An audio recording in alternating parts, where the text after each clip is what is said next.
કદાચિત કબીર એવું બોલ્યા છે, મને સ્મરણમાં નથી આવતું કોની પંક્તિ છે. સહજ મિલાસો દૂધ સમ, માંગ લિયાસો પાની, ખીંચ લિયાસો રક્ત સમ, જામે ખીંચાતાની.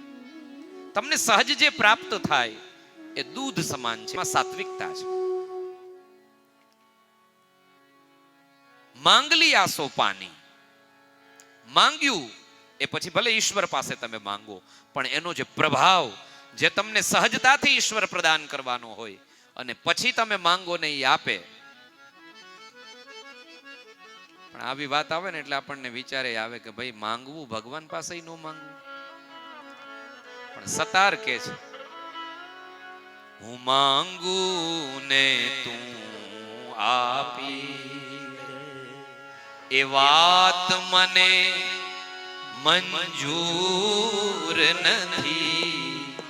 હું માંગુ ને તું આપી દે, એ વાત મને મંજૂર નથી.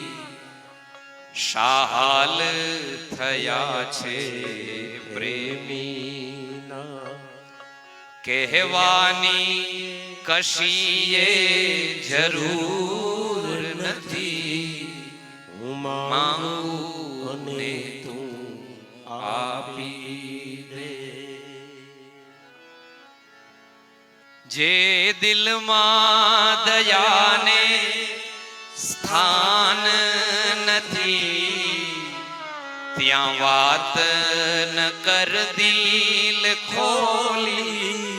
લક્ષ્મણભાઈ બારોટ પાસે મેં વર્ષો પહેલા મહાશિવરાત્રી કરવા જુનાગઢ જાતો ત્યારે એમના ઉતારે સાંભળ્યું હતું. આ પાછું પ્રગટ થયું અત્યારે. જે દિલમાં દયાને સ્થાન નથી, ત્યાં વાત ન કર દિલ ખોલી. પાણી વગરના સાગર, નાઝીર કે છે, નાઝીર મને જરૂર નથી. હું માંગુ ને તું આપી દે, એ વાત મને મંજૂર નથી. હું માંગુ અને તું આપી. તો કોઈની પંક્તિ છે, સહજ મિલાસો દૂધ સમ. સહજ તમને જે મળે એનો કંઈક આનંદ હોય. પણ દેવતાઓનો સ્વભાવ શું? આપણી અંદર જ દેવ ને દાનવ સતત પ્રગટ થાય છે.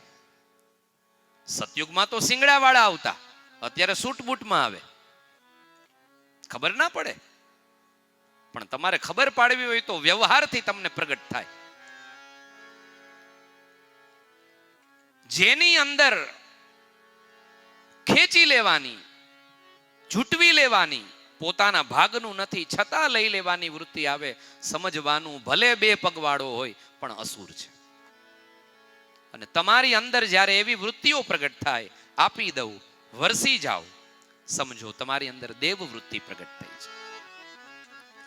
અસુરોએ ઝૂંટવ્યું અને ઝૂંટવીને ભાગ્યા, પણ આ વચન આપ્યું હતું કે તમને હું અમૃત પાઈશ.